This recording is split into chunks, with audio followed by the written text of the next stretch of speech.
Break کے بعد خوش آمدید ناظرین. بریک پر جانے سے پہلے ڈاکٹر طارق فضل چودھری صاحب سے میں پوچھ رہا تھا کہ جیسے کہ وہ ذکر کر رہے تھے کہ میاں محمد نواز شریف جیل کی سلاخوں کے پیچھے تھے، لہٰذا تب انہوں نے یہ ڈیل سائن کی. کیا یہ جسٹیفیکیشن ہے ڈاکٹر طارق فضل چودھری؟ اگر وہ جیل کی وہ یہی تو کہتے ہیں پیپلز پارٹی والے کہ ہمارا لیڈر پھانسی کے تختے پر بھی تھا تو اس نے کوئی ڈیل نہیں کی. آپ کے لیڈر جیل کے پیچھے گئے. گزارش کی ہے کہ میاں نواز شریف نے، میں نے یہ نہیں کہا کہ جیل کے پیچھے رہ کر انہوں نے ڈیل سائن کی، میں نے یہ گزارش کی ہے کہ جس ایگریمنٹ کی وہ بات کرتے ہیں، معاہدے کی بات کرتے ہیں، معاہدے دو پارٹیز میں ہوتے ہیں.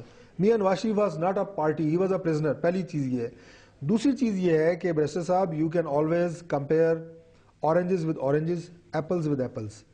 رحمان ملک صاحب نے جو پہلے بھی ان کی میں سمجھتا ہوں کہ اور بے شمار ان کی ایسی مذاق خیز ان کی باتیں ہیں، میں تو اس کو بھی ایک مذاق خیز بات کہوں گا کہ ایک طرف قوم کی اربوں روپے کی لوٹی ہوئی دولت ہے، اور دوسری اس کے ساتھ یہ جو آپ نے بھی اپنے انٹروڈکٹری ریمارکس میں کہا کہ جی محترمہ کی قبر کا ٹرائل، ہمیں بہت احترام ہے ان کا.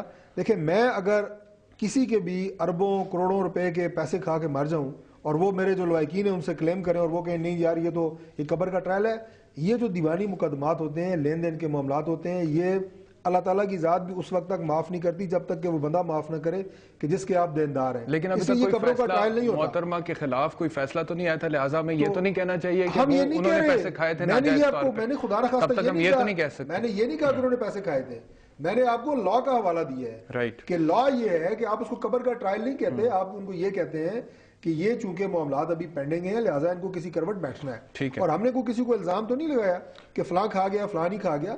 عدالت کا فیصلہ ہے، ہم تو صرف یہ کہہ رہے ہیں کہ اس کے اوپر عمل درآمد ہونا چاہیے. اور پھر ان کی ایک اور جو دلیل ہے یہ مجھے یہاں پر یہ پارٹی کا فیصلہ ہے کہ نہ کرے. پارٹی کیا ہوتی ہے؟ میں یہ کہوں میں تو کرتا ہوں، میری فیملی نہیں مانتی، فیملی مانتی ہے برادری. چلیں اس کے اوپر بات کر لیتے ہیں تھوڑی دیر میں. سلمان اکرم راجہ صاحب ہمارے ساتھ لاہور سے ہیں. سلمان صاحب بہت شکریہ پروگرام میں تشریف لانے کا. سب جانتے ہیں کہ سپریم کورٹ میں این آر او پٹیشن کے حوالے سے جو کاروائی ہو رہی تھی، آپ بھی اس کا حصہ رہے ہیں اور آپ نے بھی بہت سے دلائل دیے ہیں این آر او کو کل عدم قرار دیے جانے میں. آج متوقع تھا سلمان صاحب کہ سپریم کورٹ شاید کوئی ایکشن لے، جس طرح سے پچھلی ڈیٹ آف ہیئرنگ پہ کہا گیا تھا کہ ایکشن لیا جائے گا، لیکن ہم نے دیکھا کہ آپشنز آ گئی ہیں 6 سامنے اور لارجر بینچ کو کہہ دیا گیا ہے کہ جی وہ اب اس کے اوپر فیصلہ کریں گے. تو آپ کیا دیکھ رہے ہیں؟ آپ سمجھتے ہیں کہ سپریم کورٹ نے جوڈیشل ریسٹرینٹ جو ہے اس کا استعمال کیا ہے rather than taking the action؟ دیکھیے میں سمجھتا ہوں ایک آخری موقع دیا ہے، یہ ایک ایکشن کا اندیا دیا ہے. انہوں نے کہہ دیا ہے کہ ہم یہ کچھ کر سکتے ہیں، ان میں سے کچھ چیزیں کریں یا تمام بھی کر سکتے ہیں.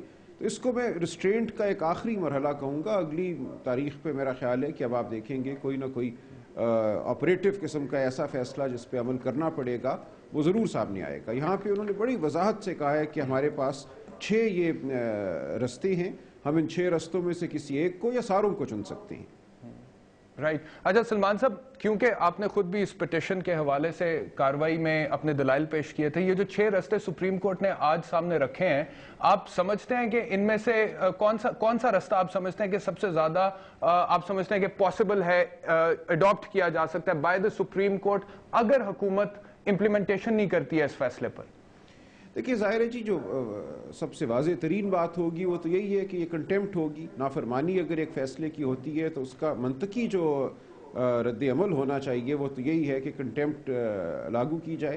تو وہ تو سب سے منطقی ایک ہوگا. لیکن یہاں پہ نظر یہ آ رہا ہے کہ کنٹیمپٹ پہ ہی سپریم کورٹ نہیں بات کو ختم کرنا چاہتی. وہ چاہتے ہیں کہ اس فیصلے پہ بہرحال عمل ہو، اور ایک اشارہ انہوں نے کمیشن کا دے دیا ہے. اس سے غالباً یہ سپریم کورٹ کے ذہن میں ہے کہ جو خط سوئس حکام کو لکھا جانا مقصود ہے وہ اگر حکومت نہیں لکھتی تو سپریم کورٹ ایک کمیشن قائم کرے اور اس کمیشن کو حکم دے کہ وہ خط سوئس حکام کو لکھے.